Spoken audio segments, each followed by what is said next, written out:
Brasilia face aux critiques internationales, le gouvernement du Brésil a finalement décidé d'annuler le décret visant à laisser des compagnies privées exploiter les réserves minières d'une gigantesque réserve d'Amazonie, précieuse pour sa biodiversité et ses ethnies indigènes. La présidence va publier mardi un nouveau décret, qui rétablit les conditions de la zone, conforme au document qui a créé la réserve en 1984, a indiqué le ministère des Mines et de l'Énergie de Miliem dans un communiqué. Le décret qui avait déclenché l'ire de plusieurs ONG environnementales, signé le 23 août par le président conservateur Michel Temer, visait à supprimer la réserve nationale de cuivre et associer Ranca, d'une superficie de 47,000 km² plus grande que la surface du Danemark située dans la jungle amazonienne des États du Pará et de l'Amapá. La réserve de Ranca recèle d'importants gisements d'or, de fer, de cuivre ou de manganèse. Des minerais pratiquement inexploités jusqu'à présent, dans la mesure où le statut de réserve limitait cette activité à des entreprises publiques. Michel Temer avait alors déclaré que l'objectif de son décret était de contrôler et de dynamiser l'activité minière dans la réserve, sans affecter les zones protégées, dans le cadre de ces mesures libérales, pour sortir le Brésil de la pire récession de son histoire. Mais les critiques avaient immédiatement fusé au Brésil et à l'étranger, les opposants au décret expliquant que l'exploitation privée allait aggraver la déforestation de cette réserve poumon du monde, faire reculer la biodiversité et nuire aux ethnies indigènes. Protestations internationales des ONG de défense de l'environnement telles que Greenpeace, Survival International et le World Wildlife Fund WWF, des partis politiques, des célébrités comme le mannequin brésilien Gisele Bündchen ou l'acteur américain Leonardo DiCaprio, et le clergé catholique étaient montés au créneau contre ce décret, critiqué au sein même du parti du président Temer.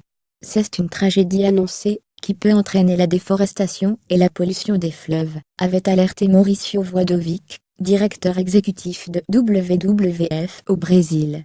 C'est la pire attaque contre l'Amazonie des 50 dernières années, avait fulminé le sénateur Randolph Rodrigues, du parti de gauche RED.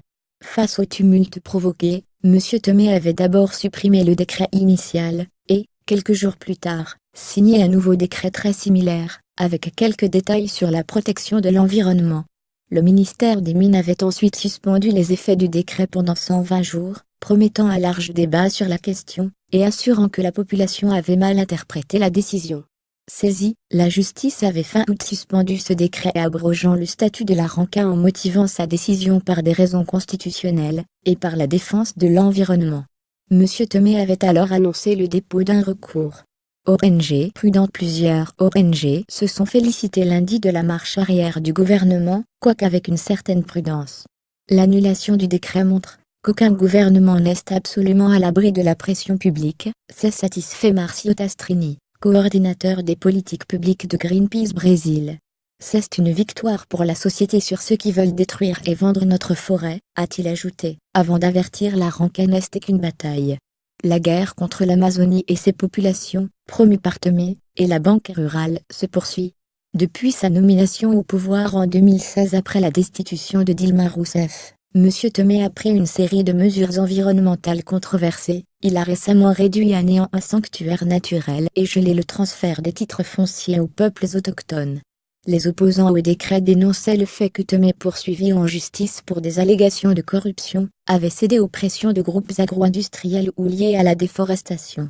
Or, selon le ministère de l'Environnement, les superficies déboisées en Amazonie ont augmenté depuis 2012. Les autorités brésiliennes affirment cependant que cette tendance pourrait s'inverser cette année.